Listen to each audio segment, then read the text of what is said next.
le fichier il est très bien structuré, mais ce qu'on va faire, c'est quoi? On va ajouter ce qu'on appelle par des jalons.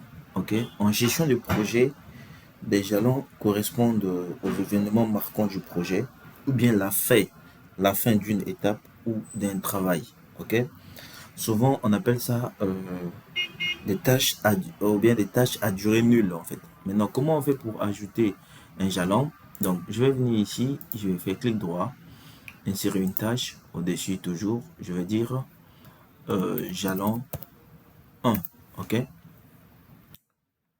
Je viens ici, je dis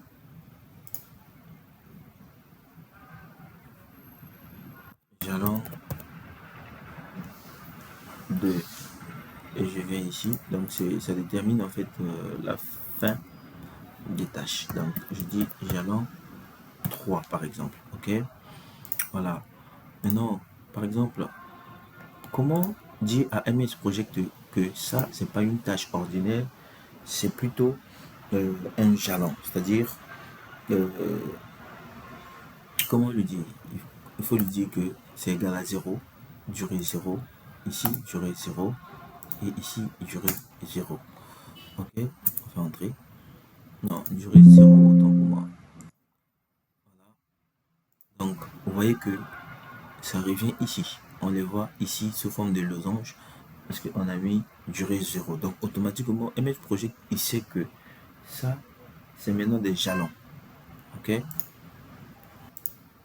voilà. Donc, ici. Maintenant, comment on peut, par exemple, on peut dire que notre jalon, ok, ça détermine la fin de la tâche parce que la fin du sous-groupe 1, c'est la tâche C.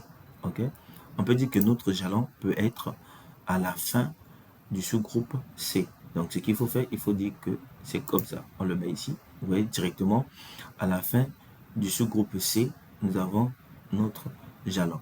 Mais ça, c'est pas normal en fait. Non, du coup, qu'est-ce qu'il faut directement dire? Il faut directement dire que le jalon, ok, on le met à la fin du groupe 1 automatiquement. Donc ça veut dire que le jalon, le prédécesseur, c'est quoi? Le jalon, le prédécesseur, c'est 2. C'est 2 qui est ici. Ou bien si on disait par exemple le jalon, le prédécesseur, c'est 4. Donc c'est C qui est 5. Donc si on vient ici, on met 5.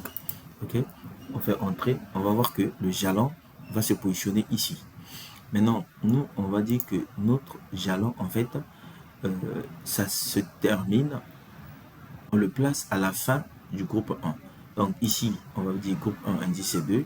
Regardez, quand je vais venir mettre indice 2, il va dire que le project, c'est-à-dire le MS Project ne peut pas lier une tâche euh, récapitulative à l'une de ces tâches subordonnées. Donc ce qu'il faut faire, c'est quoi?